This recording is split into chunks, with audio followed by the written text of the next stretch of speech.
Fiarabantsika amin'ity andro izay manokana ity dia 9 andro fiaraha-mivavaka izany izay mitondra ny lohateny hoe andeha aho araka ny fitarihan'ny fanahy masina. Mialohan'ny hanombohan'ny pasitera hiarifidin'ny famelabelarana dia hiaraka hivavaka isika.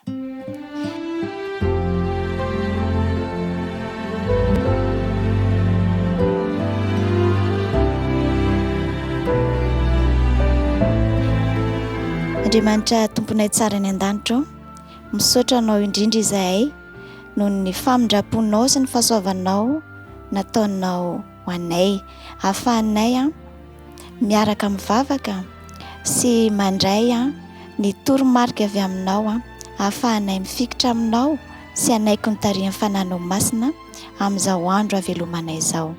Mino izahay Andriamanitra fa hiteny amin'ny alalan'ny mpanomponao ianao, fa ny vavaka dia tononona amin'ny anaran'i Jesosy tomponay. Amen.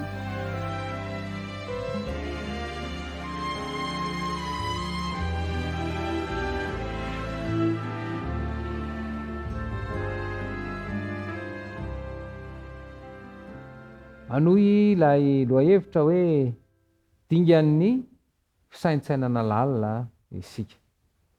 Zava-dehibe ity fisaintsainana lalina ity, satria rehefa manatanteraka an'io dia azo ny fahazavan-tsaina ary hamazava ilay feon'ny fieritreretana izay mibaiko ho amin'ny fanatanterahana. Zao no ambaran'ny Salamo 7:100. Salamo 7:100 ny andininy 7:700. Salamo 7:100 ny andininy 7:700. Ny alohany fiambenana amin'ny alina ny masoko mba hisaintsainako ny teninao. Averiko ilay mandeha. Ny alohany fiambenana amin'ny alina ny masoko mba hisaintsainako ny teninao. Salamo 7:100 ny andininy 7:700. Ny teny hoe fisaintsainana lalina dia miseho imbalo amin'ny 50 ao amin'ny Baiboly. Miovaova ny dikan'izy ireo toy ny hoe miaino ny tenin'Andriamanitra, mitsakotsako ny tenin'Andriamanitra, mitanisa ny zava-bitan'Andriamanitra, mamadibadika ao an-tsaina ny momba ny lalàn'Andriamanitra, ary manapa-kevitra anao izay voalaza ny Tompo. Hoy ny fanambaran'i Josoa: aoka tsy hiala amin'ny vavanao ity boky lalàna ity, fa saintsaino andro manalina. Josoa 1:9. Ireo izay matahotra an'Andriamanitra dia mametraka isan'andro ny fisaintsainana lalina momba ny tenin'Andriamanitra ho zava-masina tsy maintsy atao, toy izany koa ny fieritreretana momba ny asan'Andriamanitra ary ny fitanisana ny zava-tsoa nataon'Andriamanitra. I Théophon, mpandinika zava-miafina rosianina iray, dia manambara toy izao: midina miaraka amin'ny saina ho ao am-po, ary ao no mijoro eo anatrehan'ny endrik'Andriamanitra izay manatrika anao lalandava, mahita ny zavatra rehetra ao anatinao. Averiko ilay mandeha ilay teny. Midina miaraka amin'ny saina ao am-po, ary ao no mijoro eo anatrehan'ny endrik'Andriamanitra izay manatrika anao lalandava, mahita ny zavatra rehetra ao anatinao. Aoka hitady toerana iray mangina sy tsy misy mpanelin-gelona. Aoka ho irery miatrika ny tenanao ianao, ary saintsaina ny teny fikasan'Andriamanitra rehefa manozongozona anao ny devoly. Azo ery betsaka tokoa ianao amin'ny fandanianao orairay isan'andro anaovanao fisaintsainana lalina, sy amin'ny alelovanao noho ny fahalemenao sy ny faratsian'ny fonao, ary amin'ny fitalaonao ilay fitiavan'Andriamanitra mamela heloka. Indrindra ny fanomezana ianao antoka ny amin'izany. Mbola manamafy izany ny fanambarana manaraka.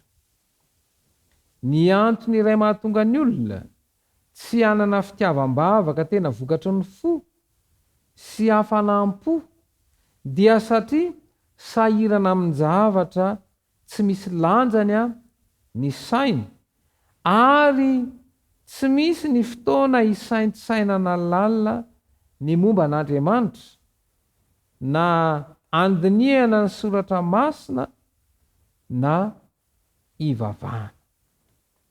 Mety hamaky boky betsaka ianao ary mety handre-teny maro kanefa raha tsy saintsainao izany dia tsy hamiratra mihitsy ianao, tsy ho kristianina misongadina mihitsy, tsy ho kristianina tena izy toy ireo tany am-piandohana mihitsy ianao.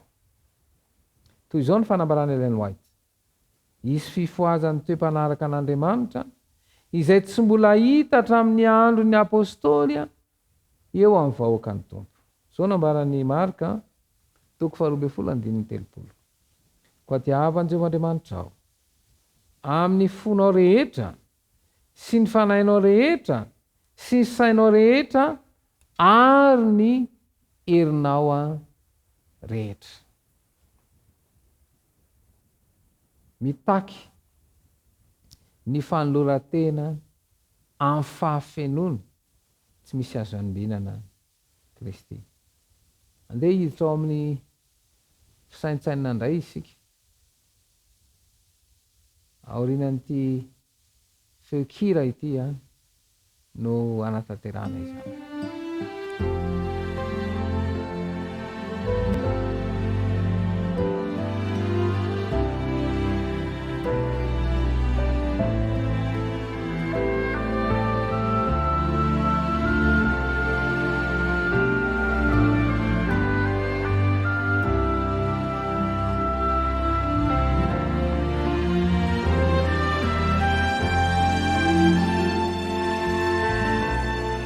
Tadana izay omena moa izany no anaovana ilay fisaintsaina hiatrina sy dinihana lalina ka amin'ny alalan'ny fametrahana fanontaniana sy ny famaliana azy ao an-tsainao no anatanterahana an'izany dia mafisinao mivavaka mangina any anaty any.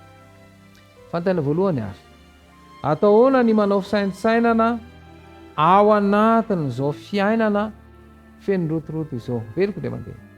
Atao ahoana ny manao fisaintsainana ao anatin'izao fiainana feno rotoroto izao? Anatina rotoroto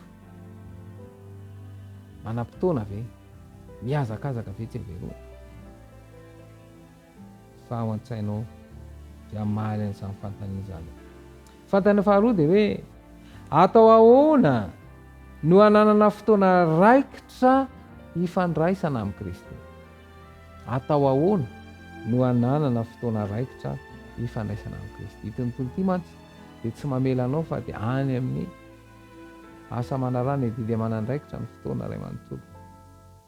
Dia tsy mety ho raikitra io satria misy toejahatra maro misisika eo amin'ny fiainana. Atao ahoana ny hanana fotoana raikitra hifandraisana amin'ny Kristy? Rehefa saintsainao lalina izany, rehefa eritreretinao ny taridalana, dia hazava ao an-tsainao ary afaka mamaly ny fanontaniana manao hoe inona ary no tokony ho atao. Ny dingana izay arahana izany ka mandray fanapahan-kevitra araka nambaran-teny ambany: mila mitozo, mila mifikitra, mila tsy kivy ary mila tsy manapatapaka dia hitanao ny vokatra izay. Dia hivavaka isika. Rainay izay ny an-danitro, ianao ilay ray nahary ny lanitra sy ny tany, tovatopataka ny mpanjaka amin'ny fanjavatra atolotra eo anao ihany dera nilaza ny voninahitra mandrakizay ny tsy fahaferana ny fisainanay ka mahatonga anay hanoty anareo ny tany finamonjana ankehitriny. Misaotra nono ny teny izay mbola omenao anay. Ny fahazavan-tsaina avy amin'ny fanarao masina ny fisainanay fa namatakatra ny sitraponao amin'ny alalan'ny teny ankahitondra fanavaozana amin'ny fiainanay izany. Tononona sy ankatana amin'ny nanotso tsy mivavaka. Amen.